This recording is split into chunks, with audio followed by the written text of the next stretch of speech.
Welcome back to We Connect. My guest today is Senator Chris Evans, who's from the Australian federal government. Carbon tax has been a very big issue, and we've been reading about it in the papers. So tell us about it, successful or not.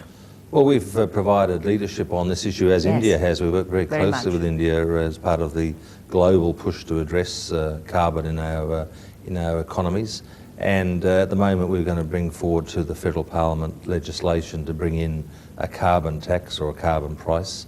It's been very controversial in Australia, yes. Such changes always are, but yes. We think we'll get the legislation passed.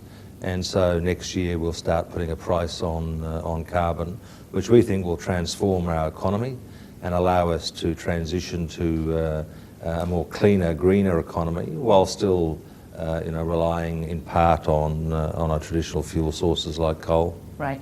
Your government, particularly your Prime Minister, Julia Gillard, is absolutely gung-ho about this carbon tax, even at the cost probably of really raising heckles.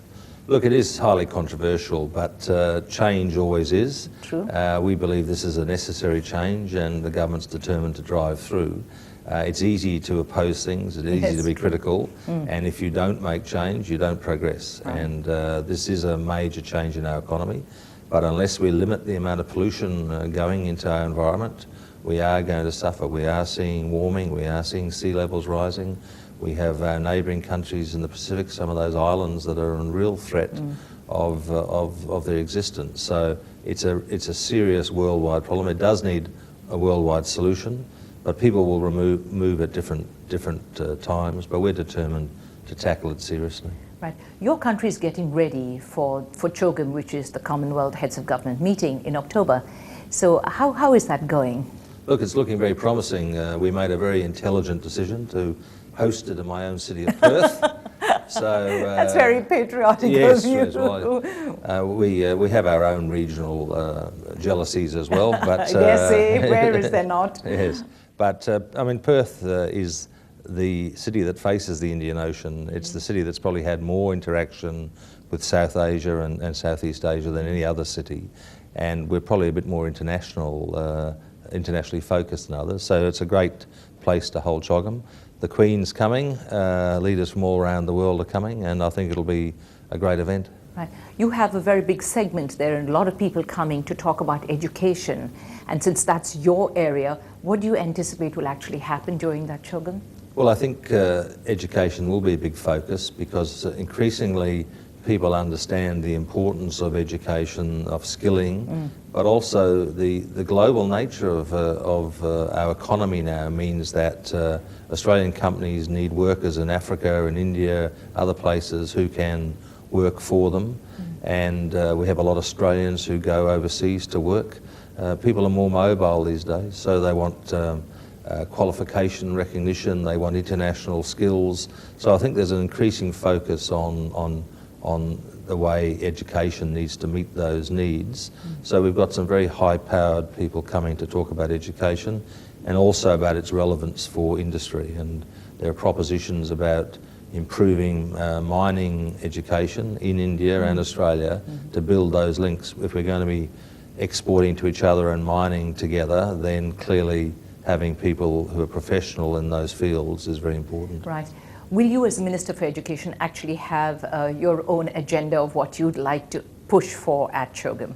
Look, there won't be many decisions made in the education field, I don't think. It'll be more a question of discussion. CHOGM may well carry, certain resolutions, but it's more about partnerships, relationships, understanding, I think, CHOGM. It's an institution that continues to hold the Commonwealth countries together. Yes, it's very much a binding force, is it not? Yes, and I think it's those informal things that are just as important as, resolutions carried. But I think more likely, in terms of our relationship with India and education, we have a very strong bilateral relationship. I've been meeting with your ministers, they visit Australia, the vice-chancellors of universities are travelling to each other's countries all the time. So I think that's where you get the really practical outcomes, through partnerships between the institutions and close contact between governments. Right. At CHOGM, are you expecting a lot of people to come from India? I think we're going to see quite a large number of people. I haven't seen the final numbers, but certainly people who are interested in doing business in Australia are very interested. And I think people who are looking to develop trade are very focused on CHOGM. It's been a good opportunity to network. Indeed. Now, you've been in politics a long time. On a personal level, let me ask, are you still enjoying it?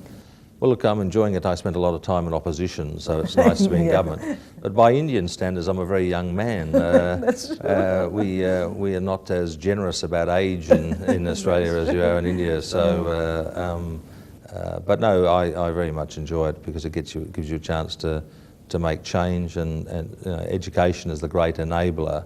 So being part of increasing people's opportunities in education is very rewarding. One final question, Senator Evans. In 2008, you were Prime Minister, acting Prime Minister for 30 hours. Let me ask, is that something you might want to be one day? No. Why? Well, I'm in the upper house in our Senate. I know you are. You're the leader of the Senate. Yes, but you can't be Prime Minister.